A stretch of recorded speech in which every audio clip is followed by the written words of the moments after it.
dimanapun itu sebenarnya kita bisa berkoneksi. Jadi artinya daerah-daerah yang berbudaya yang luar biasa itu budaya alam, budaya manusia luar biasa itu sebenarnya punya kesempatan untuk bisa berkembang dan baik tanpa harus menunggu atau tanpa harus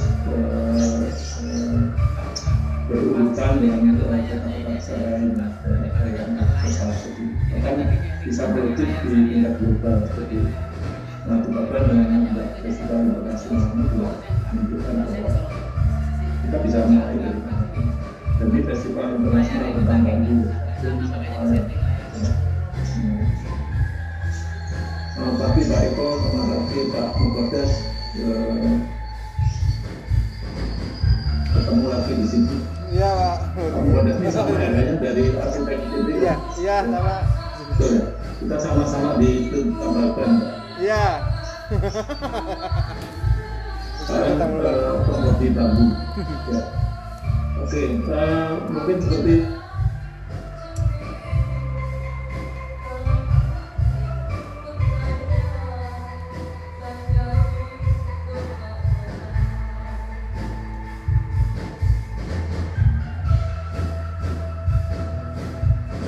gangguan sinyal. Hilang sinyal mana?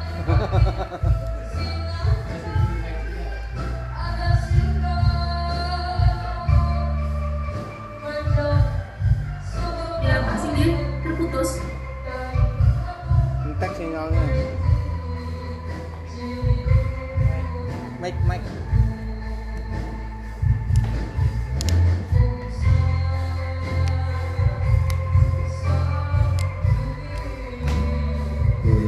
Kayaknya Pak Segi terputus itu untuk koneksi karena kamera dan mic-nya tidak bisa nyambung sini. Oh iya, ini tiba-tiba hilang gitu ya Iya, Pak benar, Singgih. tiba-tiba dari ini. Oke, silakan mungkin panitia bisa tampil kotak. Oh ini sudah Sudah. lagi. maaf tadi ada yang lewat. Ya. Terus tadi Pak, mungkin ya. sedikit. Ya. Saya sebenarnya mulai sebelum saya mulai mengolah bambu itu sebenarnya belum terlalu lama, jadi mulai tahun 2014. Saat itu juga sebenarnya bareng dengan Pak Eko yang waktu itu terlibat di proyek Sunset Furniture. Pak Eko waktu itu menggunakan material bambu Sumbawa sama kayu. Saya sendiri waktu itu mulai tertarik untuk mengolah bambu, yaitu ketika melihat bahwa sepeda bambu itu justru dikembangkan di negara-negara yang tidak bambu. Nah, di sekitar saya bambu itu banyak sekali. Ini di belakang saya ini pohon bambu. Dan saya tahu desa itu salah satu kekayaannya adalah bambu. Pada akhirnya kemudian saya memutuskan untuk membuat. Tidak mudah sih sebenarnya untuk membuat sepeda bambu ya, karena bambu itu memiliki karakter yang lumayan berbeda dengan karakter yang biasa digunakan untuk material perangkat sepeda. Bambu itu punya karakter tertentu. Tapi saya baca dari literatur pemanfaatan bambu untuk sepeda itu sebenarnya punya cukup banyak keistimewaan.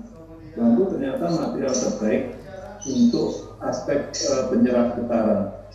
Jadi tidak ada material lain yang sebenarnya bisa mengalahkan bambu di karakter tersebut.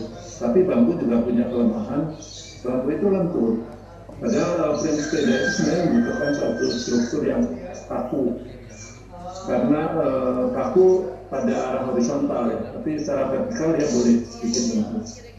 Karena kalau sepeda itu terlalu lentur, frame-nya terlalu lentur, energi yang dipakai untuk dari pedal ke roda itu terserap pada pelenturan karakter bambu tersebut. Nah ini tantangan ini yang harus sebenarnya diselesaikan seperti itu. Saya cukup banyak membuat beberapa eksperimen, dan eksperimen yang terakhir ini sebenarnya yang sekarang saya produksi itu sebenarnya salah satu yang lumayan cukup baik ya, walaupun saya sendiri tidak menyarankan untuk digunakan untuk balapan, karena untuk balapan itu betul-betul yang membutuhkan sebuah frame sepeda yang sangat kaku, terutama di bagian belakang.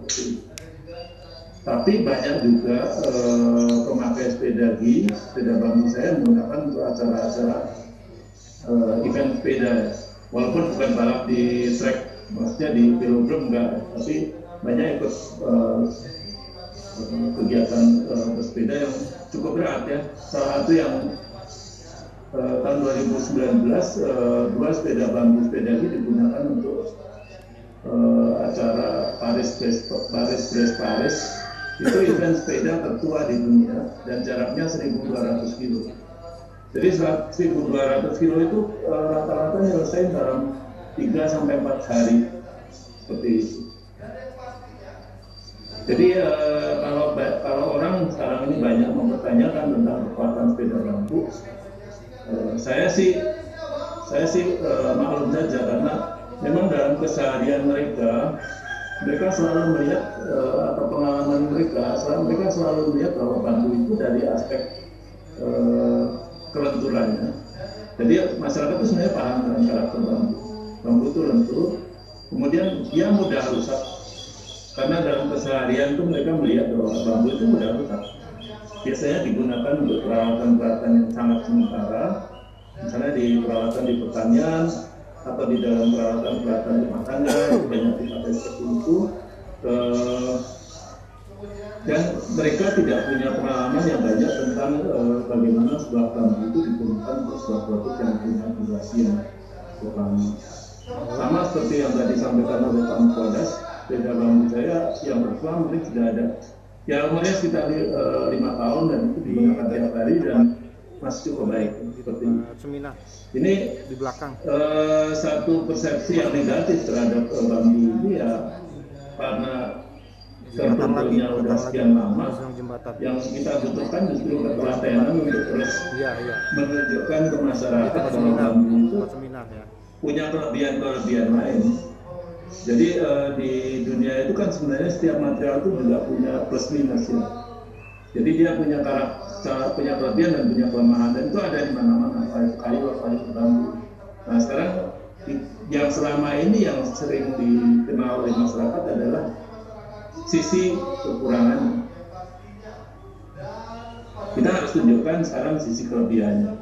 Salah satu sisi kelebihannya adalah ya tadi sudah disebutkan oleh Pak Mukwadas bahwa bambu itu ternyata bisa dipakai bukan hanya untuk produk-produk yang sederhana yang sehari-hari yang selama ini kita manfaatkan, tapi bisa digunakan untuk banyak sekali produk yang lain.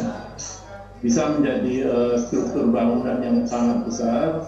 Sekarang mulai banyak ya, kalau kita cari di internet bambu architecture, itu akan banyak sekali bangunan-bangunan bambu yang sudah sangat berbeda dengan bangunan tradisional. Kemudian peralatan-peralatan produk-produk dengan material bambu sangat banyak.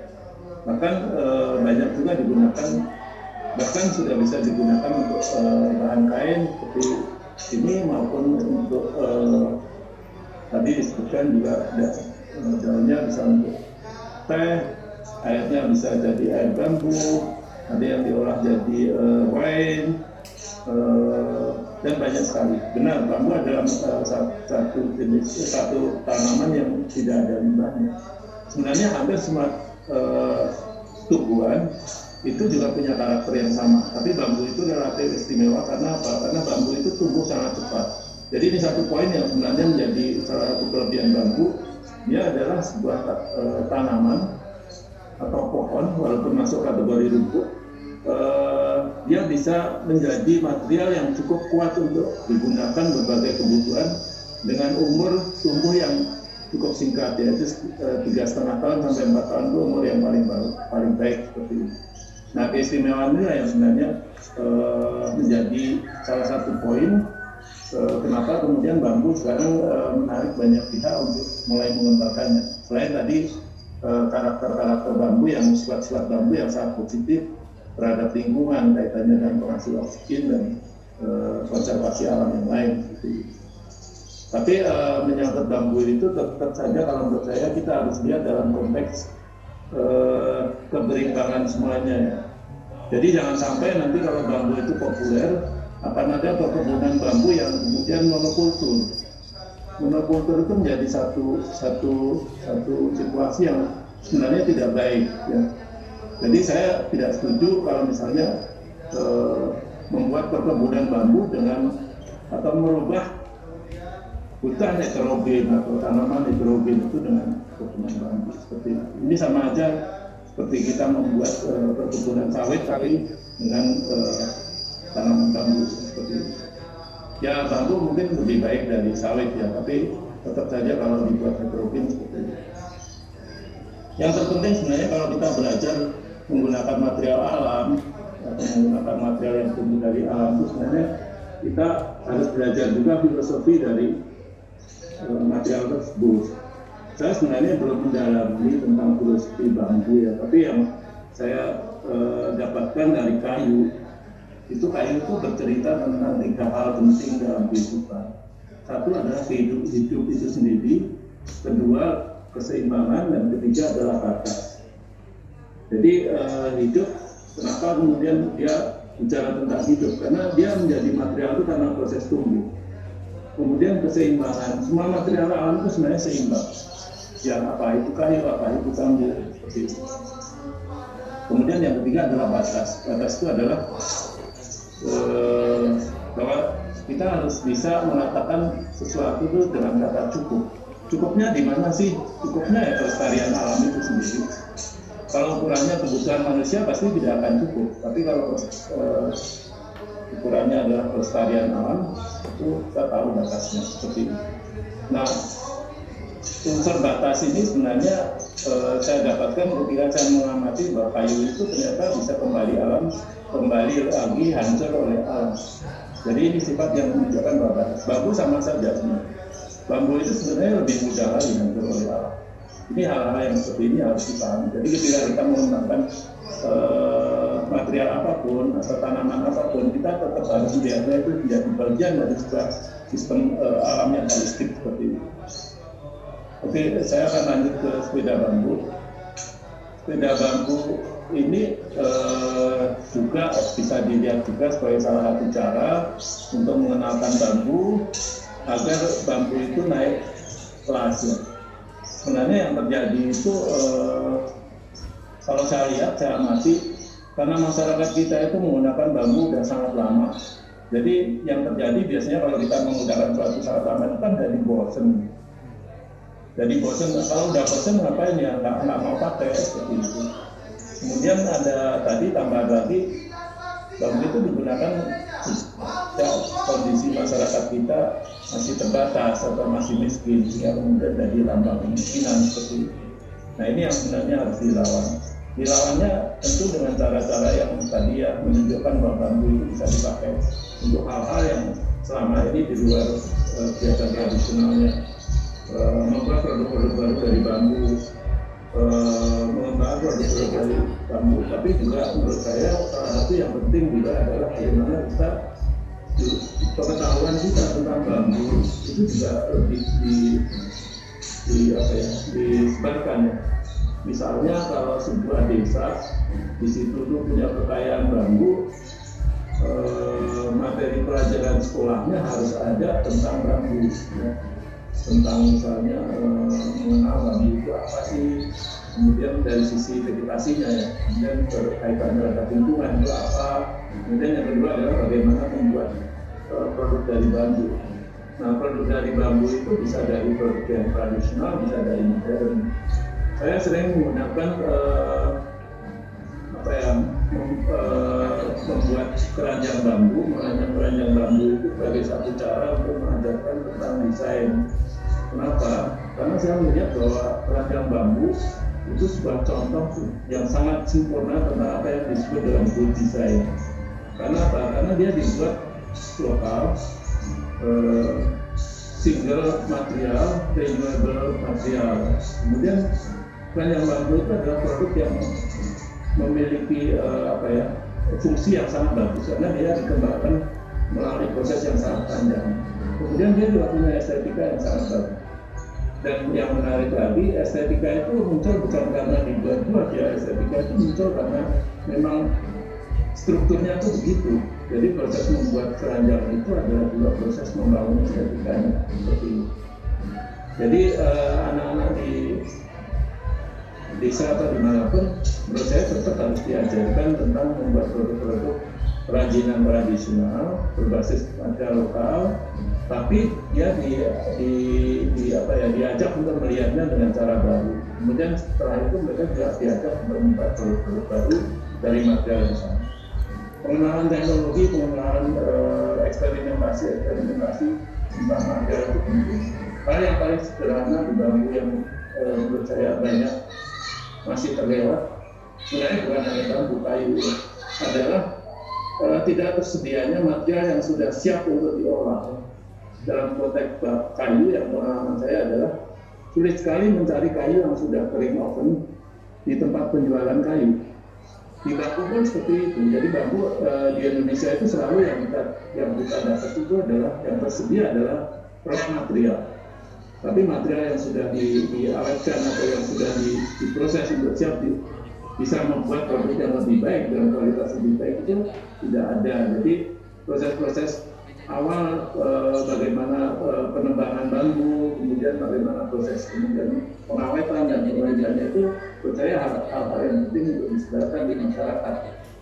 Saya kira akademi bambu dengan akademi online tadi dia sudah menyediakan, dan saya berharap bahwa inisiatif-inisiatif dari masyarakat seperti ini bisa disambut oleh pemerintah daerah untuk membuat dan instansi pemerintah yang misalnya kayak sekarang ini kan disponsori oleh Dinas Pendidikan ya.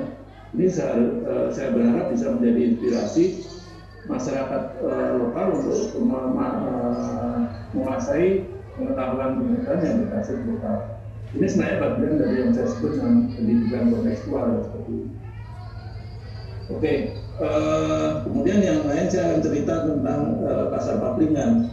Jadi pasar papringan itu sebenarnya bagian dari sebuah proyek sepedagi movement ya. Jadi sepedagi ini brand untuk sepeda bambu, tapi kemudian juga saya pakai untuk menjadi nama dari sebuah gerakan sosial yang fokus pada revitalisasi desa dengan pendekatan kreatif. Salah satu proyek yang mungkin menarik untuk diceritakan di sini adalah tentang pasar papringan. Jadi pasar papringan itu sebenarnya satu gagasannya sebenarnya bukan sebuah keinginan untuk membuat pasar di kebun bambu, tapi sebenarnya gagasan awalnya adalah bagaimana menyelamatkan papringan. Papringan ini dari kata pring, artinya kebun bambu ya, papringan itu artinya kebun bambu. Saya melihat banyak sekali kebun bambu itu digusur, banyak sekali kebun bambu yang berubah dari tempat sampah umum, banyak sekali kebun bambu yang beralih diganti dengan tanaman lain. Padahal saya tahu betul bahwa bambu itu dari sejarahnya, kemudian juga fungsi-fungsi lingkungannya itu sangat penting bagi masyarakat desa. Kemudian pada sisi lain saya melihat ya pengalaman saya membuat sepeda bambu, kemudian pengetahuan saya tentang desain, kemudian kawasan saya tentang hal-hal yang lain, itu juga melihat bahwa bambu itu mulai digunakan oleh negara-negara yang justru tak punya bambu, karena mereka melihat sisi-sisi positif dari bambu tersebut. Kemudian problem yang saya lihat adalah ya tadi yang saya sebut dengan kebosanan dan inferior. Jadi bambu itu kenapa dibutuhkan oleh masyarakat itu bosan dan inferior. Mereka tidak bangga dengan bambu. Kalau di satu lingkungan pemukiman di dalamnya masih ada bambu, itu dianggap tidak maju. Jadi kalau ada di sekitar saya, misalnya di komplek kampung, di tengah kampung masih ada papringan, itu dianggap kampung itu masih terbelakang. Kemudian saya tanya orang-orang yang kenapa bambunya dikembangin, meskipun bambunya juga pernah dikembangin. Ya ada alasan yang logis, misalnya daunnya membuat genteng bocor atau apa bocor yang bakal. Tapi yang lain adalah padang atau biar terang. Jadi ini ada hal-hal yang sifatnya psikologis yang memang mendorong orang untuk menggusur dia agar terlihat terang. Terlihat terang itu terlihat lebih maju, terlihat lebih tidak seperti papringan yang gelap dan dilihat seperti sesuatu yang masih terbelakang atau ada di pojokan kampung seperti itu. Nah, karena masalahnya seperti itu, jadi kami berpikir bagaimana caranya agar hal tersebut, agar pabrikan itu terselamatkan. Ya, cara yang kami pilih adalah pendekatan kreatif. Nah, pendekatan kreatif ini adalah suatu imajinasi.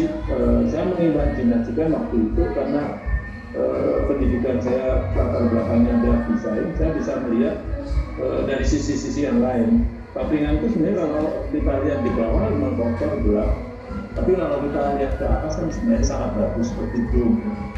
Dengan jalan-jalannya sangat bagus, apalagi kalau pas matahari masuk ke situ luar biasa bagus sekali. Jadi saya bayangkan kalau bawahnya itu dibersihkan, ini bisa menjadi satu hal yang sangat keren. Dan yang menarik adalah bambu-bambu di Indonesia itu jenisnya adalah yang tumbuh-tumbuh, sehingga selalu ada ruang-ruang kosong di antara rumpun-rumpun bambu. Nah, inilah sebenarnya yang menjadi awal eksperimen kami untuk menggunakannya untuk kegiatan pasar, ya. Karena apa? Karena dengan adanya kegiatan pasar ini akan menarik orang untuk datang ke situ. Kemudian resource-nya sebenarnya ada, karena masyarakat desa itu punya kekayaan-kekayaan yang cukup banyak, yaitu kekayaan kuliner lokal, kerajinan lokal maupun hasil tani. Nah, singkat kata, kemudian ya terjadilah seperti pasar Papringan sekarang, ya, walaupun prosesnya sebenarnya tidak secepat itu. Tapi ini menunjukkan bahwa orang bisa melihat bahwa dari sesuatu yang mereka tadinya pikir jelek, banyak hantu lagi katanya, ternyata bisa dijadikan sesuatu yang sangat menarik dan memberikan manfaat bagi banyak orang. Yang menarik, tempat itu juga menjadi satu ajang endorsement bagi kekayaan masyarakat desa oleh orang-orang yang mungkin menjadi idola orang desa, yaitu adalah orang-orang kota.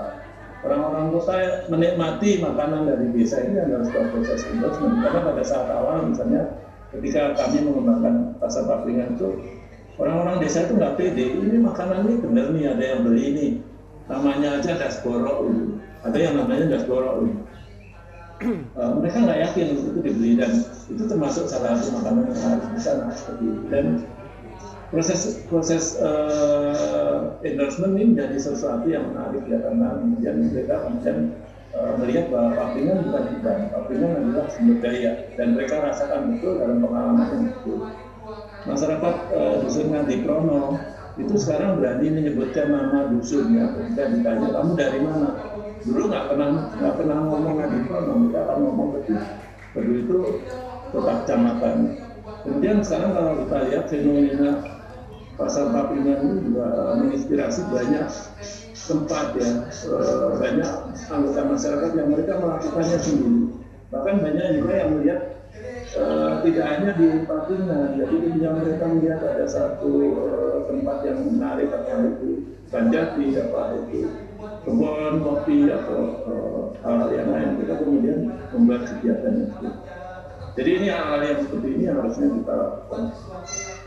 Menurut saya hal-hal yang dilakukan di Tubaba ini bagus sekali, karena satu ada upaya yang sangat serius, kerjasama antara pemerintah dan masyarakat, juga bukan hanya masyarakat setempat, ya, tapi ini menarik sumber-sumber daya dari luar. Sepeda movement ini sebenarnya salah satu visinya adalah bagaimana dia memobilisasi external resources. Inspirasinya dulu karena saya mengamati kok banyak orang datang ke desa saya setelah saya membuat sepeda bambu. Saya menyadari bahwa sepeda bambu itu seperti magnet, ya.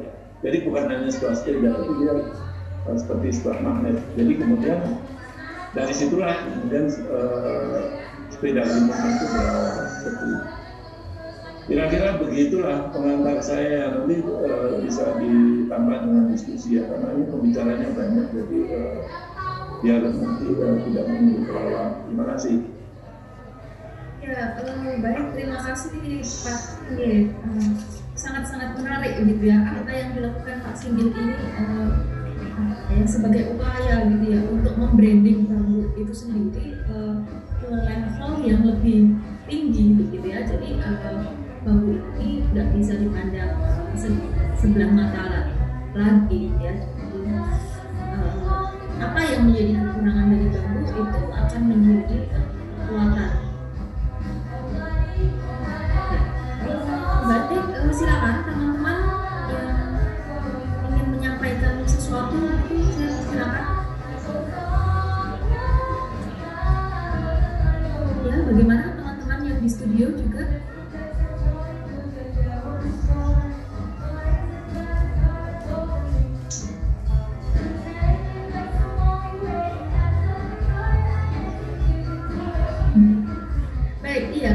ada mungkin Mas Sigit kalau tadi apa pertanggungan sepeda bambu begitu ya.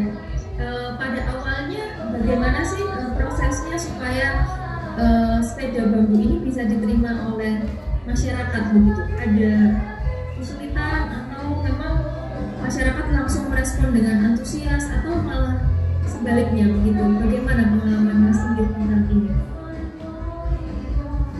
Ya, awalnya sih agak sulit ya, karena rata-rata kan orang underestimate dan dimanfaatkan.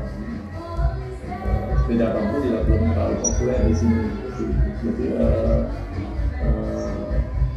lumayan lambat di awal, jadi lumayan sangat pelan-pelan sekali penjualan.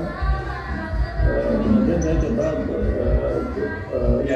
yang pertama yang saya lakukan itu membuat penyempurnaan dari produknya sendiri, dari desain maupun konstruksi.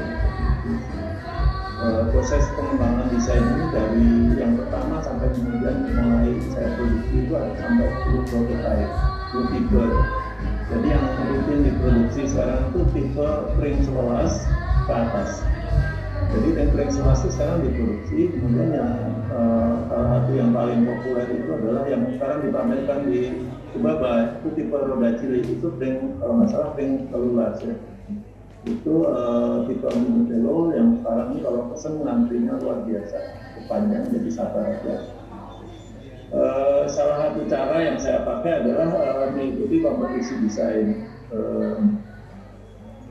Sepeda bambu sepeda ini terakhir menang di desain award di Jepang, dan dia masuk 20 terbaik dari keseluruhan peserta ya. Dan di antara 20 itu tidak ada industri sepeda. Ini menarik sekali ya, karena Jepang itu punya industri sepeda yang sangat bagus. Negara yang industri sepedanya banyak dan berkualitas baik itu ada di Taiwan ya. Dan mereka juga ikut di dalam kompetisi tersebut. Nah, salah satu yang membuat sepeda di sana satu, karena produknya memang berkualitas, jadi juri pun kagum dengan kualitasnya, karena mereka melihat bahwa apalagi mereka tahu bahwa ini dibuat di desa.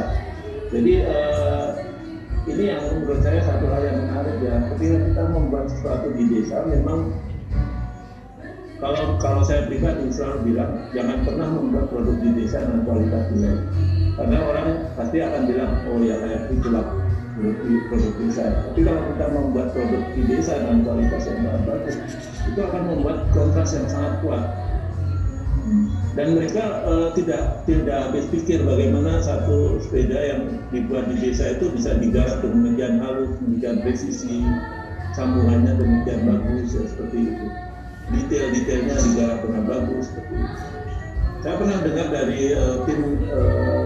salah satu tim juri di situ yang cerita ke saya, ketika mereka melihat sepeda bambu sepeda itu, dia juri-juri itu malah terus bagian di bawah situ yang memang saya sengaja buat ceruk yang memang halus, dan itu menjadi salah satu poin yang cukup estetik begitu. Ya, selain estetika tentu kekuatan ya, sepeda bambu sepeda itu sudah di tes laboratorium dan juga di tes kendaraan. Kemudian yang lebih menarik lagi adalah mereka di buku desain itu mereka mengatakan bahwa sepeda bambu sepeda itu adalah sebuah sesuatu yang menjadi sesuatu yang sangat jelas bercerita bahwa sebuah produk itu bisa menjadi sebuah simbol dari sebuah social movement, dan social movement itu cukup banyak yang bisa dilakukan oleh sebuah produk. Jadi ini sepeda G itu adalah sebuah produk yang menjadi trigger atau menjadi bagian dari sebuah social movement. Rata-rata produk-produk itu tidak begitu. Produk ya produk aja. Sebuah alat transportasi lah kalau sepeda seperti itu. Tapi sepeda G ini adalah produk untuk sebuah social movement. Ya, bukan hanya sebuah fasilitas mobility, personal mobility ya, tapi ini sebuah social mobility seperti itu. Jadi ini sesuatu yang menjadi plus point seperti itu. Hal yang lain yang mungkin perlu saya sampaikan adalah bahwa kalau kita ingin menjadi bangsa maju, itu sebenarnya tidak harus menjadi bangsa industri, tidak harus menjadi seperti mereka. tidak harus nagrong-nagrong ya, tapi kita bisa membuat materi kabinet dan mengambil inspirasi-inspirasi yang ada di kita, karena itu yang akan membuat produk kita original, yang akan membuat produk kita berbeda.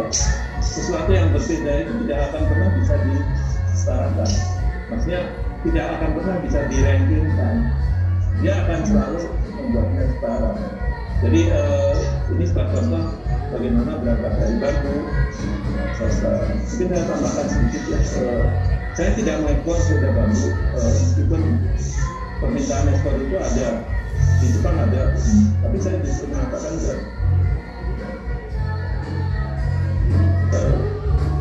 orang Jepang itu pas sepeda yang sangat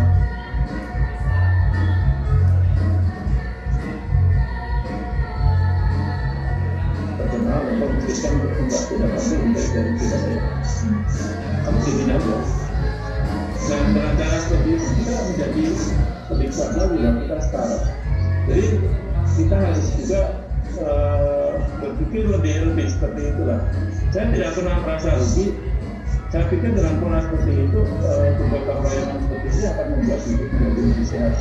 Dan itu pula yang sebenarnya disampaikan oleh filosofi yang disampaikan oleh alam, termasuk oleh bambu, termasuk oleh pohon, kita. Nah ini yang sebenarnya harus kita sampaikan dalam setiap langkah kita. Gitu. Terima kasih. Ya, terima kasih Pak Sigit. Nanya dong, Mbak. Iya, Mbak. Sebenarnya, iya.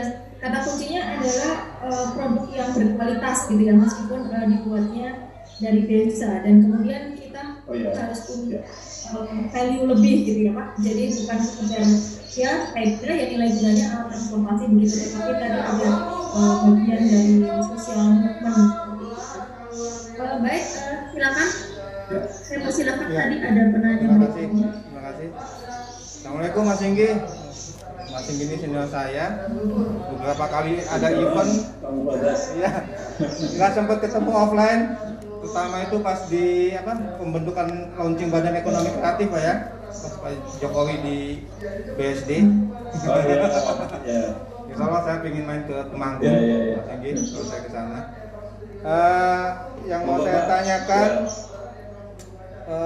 kiat ininya Mas Singgi menjaga kualitas sepedagi itu, karena kan pastinya banyak yang mengerjakan sepedagi ini di bawah binaan Pak Mas Singgi gitu. Nah supaya tetap itu kejaga sesuai dengan keinginannya Mas Singgi, itu apa sih yang dilakukan gitu supaya yang ngebuat sepedagi ini betul-betul ya sesuai dengan yang diinginkan oleh Mas Singgi konsepnya.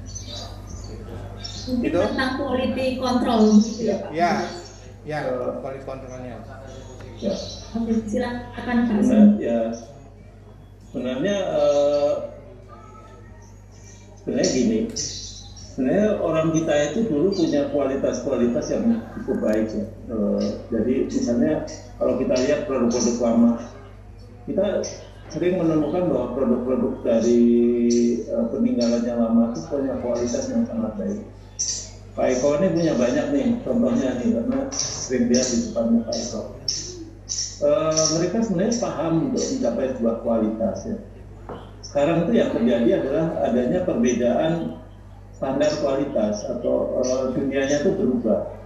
Jadi kalau dulu mereka bisa melakukan seperti itu karena kehidupan mereka itu seperti itu. Misalnya kayak orang desa membuat keranjang bambu. Mereka sebenarnya keranjang bambu yang dibuat oleh orang desa itu sebenarnya kualitasnya sangat baik, karena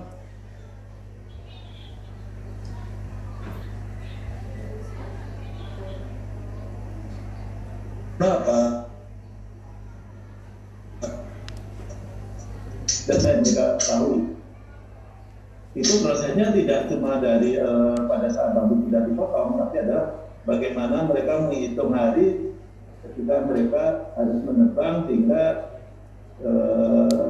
bambu menjadi lebih awet karena tidak dimakan bumbu. Kemudian setelah ditebang, dia tidak boleh langsung direbahkan, dibiarkan dulu. Kemudian setelah itu direndam di air di selokan seperti itu selama minimal sekian bulan, dan mereka tahu kondisi apa yang bahwa itu sudah siap untuk digunakan. Jadi kehidupan tradisional kita itu sebenarnya punya standar-standar kualitas seperti itu. Yang sekarang terjadi itu adalah pergeseran dari tata kehidupan tradisional ke industri. Ini yang sebenarnya orang sering tidak sadar. Jadi orang dengan kacamata industri melihat kualitas produksi orang dari budaya tradisional itu sebagai satu yang jelek. Tidak presisi, prosesnya tidak bisa dibuat schedule dan segala macam. Emang periodenya beda seperti itu. Tapi keduanya bercerita tentang kualitas. Nah, hal yang sama adalah prosedur. Hal yang sama sebenarnya adalah prosedur. Apa yang saya terapkan di dalam saya membuat produk sepedagi maupun produk yang lain adalah produk Radio Magno, itu adalah menerapkan yang saya sebut New Craft. New Craft itu prinsipnya adalah penerapan manajemen produksi modern berbasis kerja tangan. Jadi kalau membuat sebuah produk itu kan sebenarnya ada tahapannya dari A sampai Z ya. Kalau sepeda bambu sepedagi ini tahapannya saya kira lebih dari 30 working step ya. Dan ini tiap tahapannya ada standarnya. Jadi baik dari bahan, bagaimana bahan itu diperoleh, kapan dia ditebang, proses pengawetannya seperti apa, proses pengeringan, misalnya kekeringan dia tidak boleh keluar oven itu, dia keluar oven harus di bawah 10% MC-nya. Dia tidak boleh pecah dan segala macam seperti itu. Karena hal tersebut nanti akan berpengaruh pada kekuatan ketika dia dilapis seperti itu. Kemudian tiap tahap itu nanti ada standarnya. Nah, kenapa kemudian kalau di dalam produksi yang saya buat ini, dalam desain frame sepeda bambu ini, sepeda itu saya menggunakan bambu petung karena saya membutuhkan ukuran batang yang standar. Dengan cara seperti itu saya bisa membuat produk dalam jumlah yang lebih banyak karena bahan-bahan kemudian bisa terukur, komponen-komponennya bisa terukur. Ini berbeda dengan sepeda bambu yang menggunakan batang bambu yang utuh ya, karena batangnya itu berakam sehingga dia harus dibuat sangat dibuat. Ini tidak bilang bahwa yang buat pakai batang bambu yang utuh yang natural itu tidak sebaik yang saya buat, enggak. Masing-masing punya standarnya masing-masing. Bahwa yang dibuat dengan batang bambu yang utuh, yang bulat itu, dia membutuhkan waktu lebih lama lagi untuk mengerjakan. Dia punya variasi ukuran yang lebih banyak. Kalau produk saya relatif lebih presisi seperti itu, dan saya lebih bisa mengontrol kualitasnya seperti itu. Jadi sama lah kayak orang memasak itu kan ada urutannya. Sepanjang urutan material, urutan alat yang digunakan itu standar, yang nanti hasilnya kalau mau masak gulai gitu, ya hasilnya akan jadi gulai yang enak seperti itu. Kalau diulang lagi, ya hasilnya rasanya akan sama. Kan intinya seperti itu sebenarnya. Sama yang saya katakan seperti itu. Tapi ini juga menyangkut tentang siapa yang mengerjakan. Nah, kita harus edukasi mereka. Dan salah satu yang saya praktekkan adalah jangan memberikan peluang untuk memberikan peluang untuk membuat kualitas yang tidak baik, ya akan selamanya dia tidak bisa membuat yang baik. Saya pribadi relatif agak keras di dalam menjaga standar tersebut. Mungkin saya dianggap juga agak galak ya, tapi saya pikir untuk bisa menghasilkan produk yang seperti itu ya kita harus cukup tegas dengan standar kualitasnya sehingga kemudian bisa terjaga. Seperti itu. Baik, terima kasih Pak Singgih. Semoga menjawab gitu ya Pak.